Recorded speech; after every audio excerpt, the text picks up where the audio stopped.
Hello,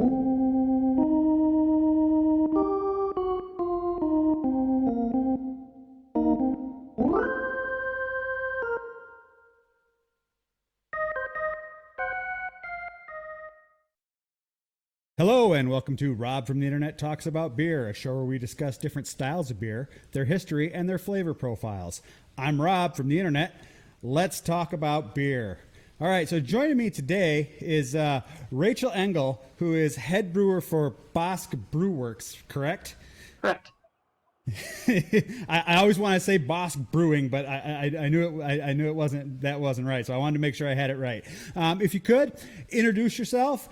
Tell me a little bit about yourself and your history, how you got into craft beer and how you got into the industry. So, as Rob said, my name's Rachel. I've been in the industry for 22 years this month, which is quite a span. Wow. Yeah, I got into brewing back when I lived in England for a year and discovered what real beer tasted like. This was back in the early 90s, and craft beer wasn't really widespread yet. And then Right. I couldn't really get what I liked here, so I started brewing at home brewing. And I did that for about 5 years and realized, wait, they'll pay me for this? And then I went through Right. the Brewers Guild, the American Brewers Guild, and worked really hard. And lo and behold, 22 years later, here I am. Cool. So, how many breweries have you worked at? Oh, gods. Probably 12. A whole. Okay, so a fair amount. So you've got experience in a wide variety of different brewing environments, so to speak, because you've been to different places. It's not like someone like, oh, hey, I've been at this brewery for the last 20 years. Which is, that's an accomplishment in and of itself. Now, I've worked at breweries from Southern California up through British Columbia. And you're currently in the Seattle area, correct? Just north of Seattle is where the brewery is. North of Seattle. All right. I'm not real familiar with the area. I've actually never been to Washington State. It's one of the two states in the union that I haven't been to yet. Washington State and Oregon are the two that I still have to get to. Which are, of course, the best beer states in the country. So, with the COVID and everything, it's putting a little bit of hamper on travel plans and things like Definitely. that. So, all right, so today we're going to be discussing lagers. I will be drinking a local craft beer, and Rachel is going to be drinking one, I assume, from your brewery. Actually, not. I've decided to go with a different brewery, mostly because the only lager I've got from me on hand is a little. It's a little out of date. We've got better, Gotcha. and I forgot to grab a can, but I have a can of Chuckanut Bohemian Style Pilsner. Chuckanut is a brewery in Bellingham, Washington, which is about 15 minutes south of the Canadian border, and is widely regarded as one of the best lager breweries in the country. Hey, can't go wrong choosing something from that then. All right. I have one from a local craft brewery called Forefathers. This is their light lager. It was the only thing I actually still had on hand because I've been drinking a little bit too much beer because the weather's been really nice.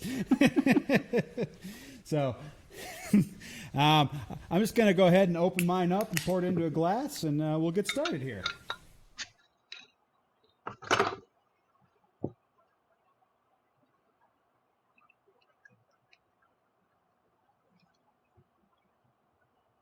So what is your favorite style of beer, Rachel? Honestly, lagers like this are currently my favorite style to brew, at least, because they're a challenge. There's absolutely nowhere to hide problems, and the flavors. Yeah. Well, that's the thing about. Yeah, that's the thing about, especially when you get towards the lighter, just like pure pilsners and things like that. There's not a whole lot of room for error. Exactly, and it's a challenge. So when I bring this up to my nose for a good sniff, I actually don't get a whole lot of aroma off of this one. And I'm not surprised because it's a light beer.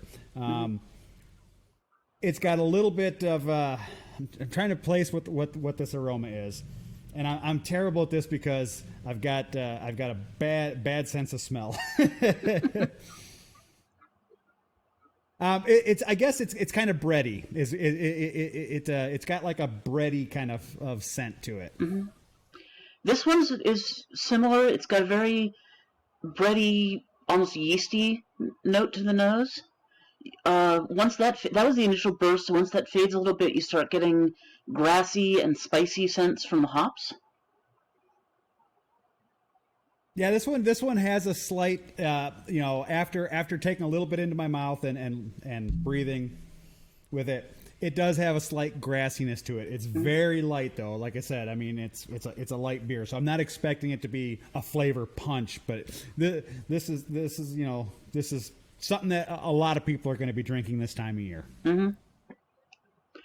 And this one on the first taste is, again, it's got more of the grassy spice notes to it. And that is from the hops. They do not, of course, specify what hops are in that. But knowing Will Kemper, the head brewer, it's going to be probably Hallertau, possibly Saaz. Generally German noble hops. Both are fantastic hops. Yep.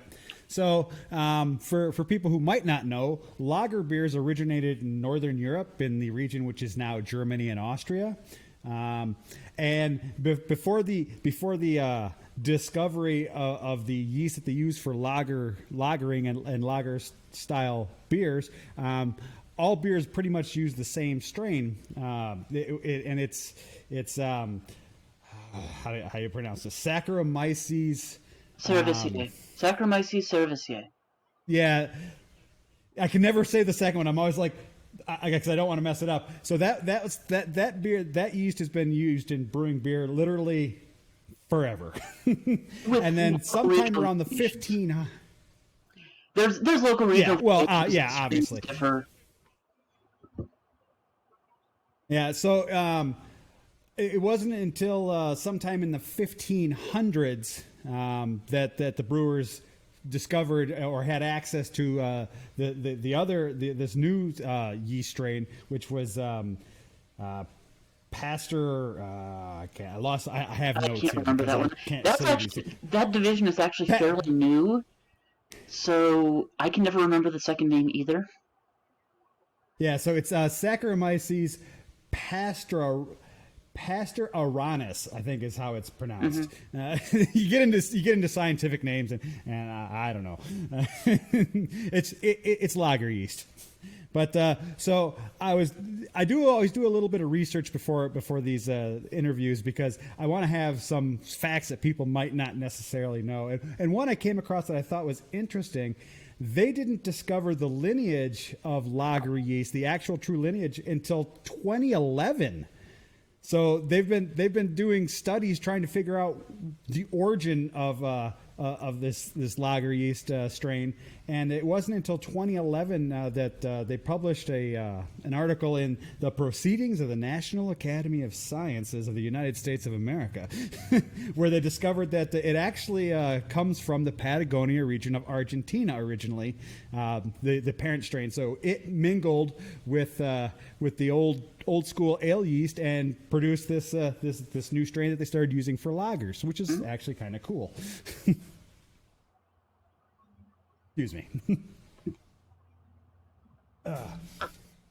So, two brewers in the 19th century, Gabriel Sadelmeyer of Spaten Brewery in Munich and his pal Anton Dreher of Austria, are widely credited with starting the shift to pale lagers in Europe. So previous to the 18th century, lagers tended to be amber, more of that kind of reddish amber color, the darker ale, like your darker ales and your red ales and things like that. It wasn't until the 19th century that they actually started making the shift. So right now, though, I mean, we live in a day and age where lagers range from damn near the color of water to black. So you've got I don't know, probably a dozen different styles of lagers. There's at least Helles, Pilsner, Czech Pilsner, Marzens, which have your Oktoberfests and your fest beers in them. Box, which there's a whole sub range of Box, and then you get into like Vienna lagers and things like that. So we live in a golden age of beer. And currently, at least in the U.S., there's a massive swing towards lagers in craft beer. I think there's a little bit of IPA fatigue out there, and people are looking for more subtle beers. Then how many hops can we jam into this batch?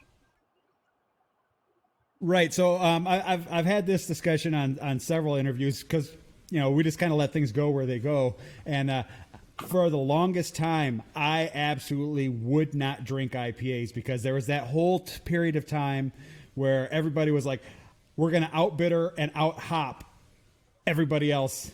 And honestly, I thought that the breweries were trying to make IPAs as unpalatable as possible to see where people would stop drinking them. There was kind of a race towards how high in alpha can we make this? How many IBUs can we jam in this beer? And that actually started to drop off longer ago than people think. It started fading out in about 2009 is when the watershed hit, because in 2009 there was a massive warehouse fire that wiped out a huge proportion of the U.S. hop crop. Just spontaneous heat. Hop bales, like compost piles, can create heat if they're not packed properly, not dried properly, and the resins literally caught fire. And it took out a huge amount of U.S. hop crop, and hop prices spiked through the roof. I went from paying $3 a pound for some hops to $30 a pound for some hops. Oh, so it's kind of like the current situation with like building supplies because of the lumber costs have gone up like 300%. That's when you suddenly started seeing more people looking at sour beer. Lager didn't really kick in then, but definitely alternatives to hoppy beer started to become more prevalent. Yeah, and I've always been a fan of really heavy malt based beers. So I'm a stout and a porter kind of guy. I love a good ESB. If I'm going to drink an IPA, my favorite just an old school English IPA. We've got that heavy malt backbone with not a whole lot else going on, with a little bit of bitterness from the hops. I mean, I don't tend to do those. I tend to do West Coast style IPAs a lot. Old school West Coast IPAs where you actually keep a little bit of crystal malt in the batch, as opposed to now when everyone's just using base malt and let's go for the juicy hops now. Yeah. Or base malt plus oats. That seems to be whatever it takes to make it hazy. Yeah. That seems to be the current. That seems to be the current poster child for IPAs is the hazy IPA. At least out here, there's starting to swing back towards West Coast, though. People are starting to look for clear beer again.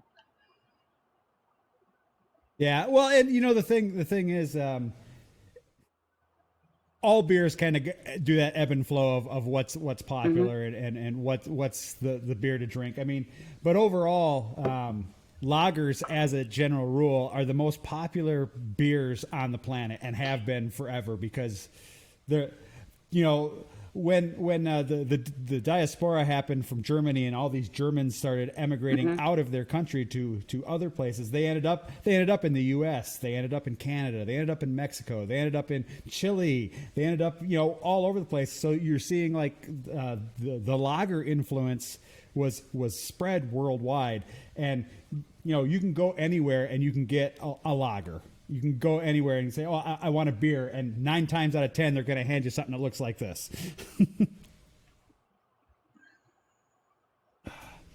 I'm a big fan of multiple styles of beer, but if I had to choose one style that would be the only style of beer I could drink for the rest of my life, it would be stouts. But having said that, I enjoy the hell out of a nice lager. Especially like if it's a hot day and I'm sitting out on the deck or I'm mowing my lawn. There's a reason why they call them lawnmower beers. Now I'll drink them, but now I drink them, but I will drink one and then I'll drink something else. Whereas before I was like, I'm going to have this sour and then I'm going to have this sour and then I'm going to have this sour. Eventually the acidity kills your taste buds. it also, it also doesn't do a whole lot of favors for your stomach. So within the family of lagers, what's your favorite style of lager? I actually really like Schwarzbier, which is a black lager. Yeah. It's we make one at the brewery, Yep. and it's one of our most popular. I also, Excellent. contrary to that, also really like Helles. It's a Yeah. nice, it got a little more of a rounded mouthfeel than a Pilsner tends to. I'm a big fan of the box, so Mhm. I love a good Doppelbock. In the Bach family, my favorite is Eisbach, just because it packs a little more punch. It's it's got less water, more alcohol. I've got a Doppelbock that I brewed last and a year. good I have a Doppelbock that I brewed yeah. last. Oh, that'll be fantastic. Yeah, I picked them up next week. Yeah, I love a good barrel aged beer. But it's about 8%. Oh, that's a respectable amount. My wheelhouse tends to be the double digits, so I tend to favor the barrel aged stouts and imperials. So, like I've got some on tap behind me that one of them is 9%, and that's because I didn't quite have the grain bill where I wanted it, and instead of being a 10%, it only came out at 9. Aww. Yeah, it happens. I mean, it's still a perfectly great beer. It just wasn't quite as powerful. I like a beer that punches me in the mouth when I drink it. That's true. So, what's going on in your life these days? You got anything cool happening? You doing anything exciting? Finally, well, the state's finally starting to open up after COVID, so suddenly we're able to have more customers, and I can soon I'll be able to sit at the bar again. Brewers are supposed to be able to sit at the bar. Right, you're supposed to be able to sit and talk to your customers. Exactly. Let's see. Other than that, no, just brewing away. Going to brew my anniversary beer for our brewery in 2 weeks, which is going to be a Dunkelbock. Not a Dunkelbock, just a regular Dunkel lager, dark lager. Nice. Next week, I'm brewing a collaboration with a friend of mine at Burt Gilman Brewing in Seattle. We're going to be doing our Pride beer for June. And then in July, I'm brewing a Märzen. Awesome. I see you're wearing a Pink Boots Yes. shirt. What did you guys do for a Pink Boots brew this year? We did a old school West Coast IPA with a little bit of crystal malt and the Pink Boots blend, which was a really interesting one. I actually helped select it this year. I won. That's cool. I won an entry in the selection committee in a lottery, and my local Pink Boots chapter also got picked to select it. So nothing wrong with that. I did not expect to pick the blend that I did. It has Sabro in it, and I'm not normally a huge fan of Sabro. It's a little too coconutty for my taste, but it amazingly tasted really good. So you said you're going to be brewing an anniversary beer. How long has Bosk Brew Works been around? Bosk Brew Works will be around 3 years in July. Oh, so they're a fairly new brewery. Yeah, and I've been there since last February. Gotcha. And you are the head brewer, correct? I'm the head brewer, only brewer, run the cellar. Only brewer. Yeah. Basically, if it's on the brewer side. Gotcha.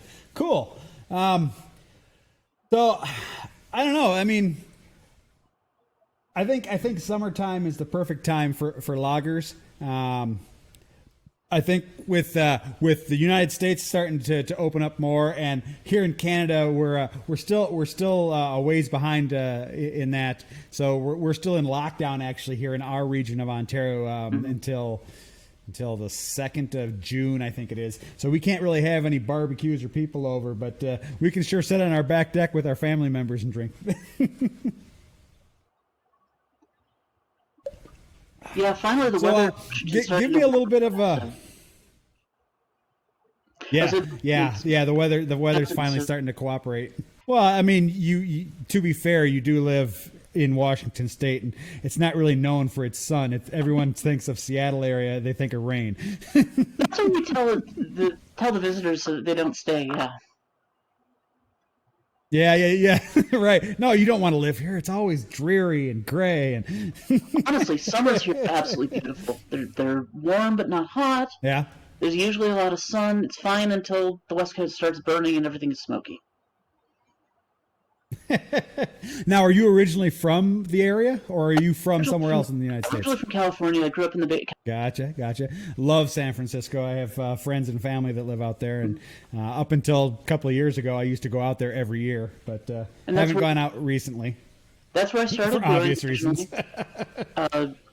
Started brewing professionally at a little brewery just north of San Francisco called Ross Valley Brewing Company, which no longer exists, as is very common in the industry. That's always a shame.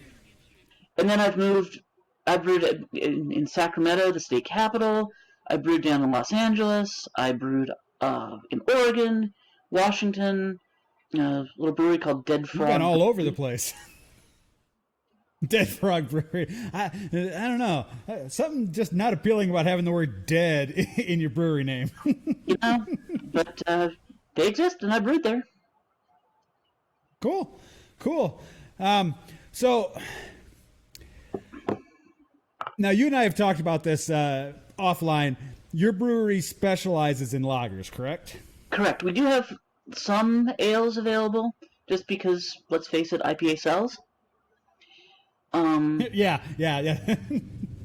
So I've got 2 IPAs right now, and a pale ale, a classic old school pale ale with Centennial and Simcoe hops and crystal malt and the whole 9 yards, and it's taken off amazingly. But we've also got, we've got a Helles, we've got a Pilsner, we've got, we just ran out of a spiced Christmas Bock that I did last year. We've got Doppelbock on. We just ran out of a wit beer. So we've got a wide variety of things. So what size system do you guys use? It's a 30-barrel system, or about 35 hectoliters for the Canadians. For us metric folk, yes. All right. Believe it or not, though, I mean, you come up here and you tell people, oh yeah, I brew on a 5-barrel system, or I brew on a 10-barrel system. They know what a 10-barrel system Fair is. enough. I mean, Canada's not as metric as they'd like people to believe. I know. My family's from Canada. Actually, near Toronto. Oh, really? Whereabouts? Oh, so I actually live 30 minutes from Kitchener. I'm in a town called Brantford. I know what Brantford is. We're like right in between Kitchener, Waterloo, and Toronto. So we're about 45 minutes from anything cool. I know the feeling. I actually live across Puget Sound from Seattle, so I'm out in the country here, and it's a good hour and a half to anywhere cool. Because I have to take a ferry usually. Well, it's. Yeah. You gotta sit on a boat. Oh, wait. My heart breaks for you having to sit on a boat. Every day. That's my daily commute. Yeah. Every day, twice a day. Yeah, I have a friend who lives in Halifax, Nova Scotia, who has to take a ferry every single day. So I imagine, just like any other commute, it's cool for the first little bit, and then. But yeah. So all right. If you could give say 2 examples of other breweries that do this style of beer really well, what would they be? Occidental Brewing out of which is near Portland, Oregon. They do nothing but lagers. They don't even have an IPA. They're obviously Chuckanut Brewing, which is what I'm drinking today. It's Will Kemper Brewing of Thomas Kemper fame. It's his retirement brewery. It is a specialized lager brewery. It is amazing. See who else is making. We have quite a few really good breweries that do lagers. One of them we've got is called Collective Arts, and they've got a lager called Audiovisual, which is, it's the quintessential lawnmower beer. It's light, it's crisp. You can sit on your back porch and down a 6-pack before you know it. And then we've got one that called Steam Whistle that does nothing but steam whistle lager. You know, their actual slogan is "Do one thing and do it well." Mm-hmm. So, and they're really good. So, and then there's one in I don't know if you're familiar. You say your family's from this area with a town called Guelph. There's Wellington Brewery in Guelph, and they make a fantastic Helles lager. So. Nice. Well, you have such a huge German influence out there. I mean, up until what? Influence. I mean, Kitchener used to be called New Berlin at one point, so. And has the kid so I mean, oh god, you know, Bingaman's Oktoberfest in Kitchener is absolutely fantastic. So, well, we've come to the end of another episode. So if there's anything or anybody you'd like to give a shout out to, or anything you'd like to let people know is coming up at your brewery or in your area, feel free. Other than that, I mean, this is it. We're at the end of the show. Just that I've got a couple of really interesting lagers that I'm about to brew and are going to come out soon. We're doing a Keller beer next week, which is going to be really interesting. And that's about all. Cool. Now, so once again, where's your facility located? Brewery's located. You froze up for a moment. Out in the country, terrible internet. I understand. I used to live out in the country. All right. Well, I'd like to thank Rachael for joining me today. It was great talking to you. You know, I'd like to thank everybody who's watching this video. If you like it, please subscribe. If you want to be notified when new episodes come out, click the little bell. Please feel free to leave questions, comments, or suggestions for a style of beer you'd like discussed in a future episode. I'm always looking for things to talk about. If people don't give me suggestions, I'm just going to talk about the beers that I want to talk about, and that's going to probably get pretty boring for people. So, until next time, cheers, Rachael. Thanks so much. Cheers.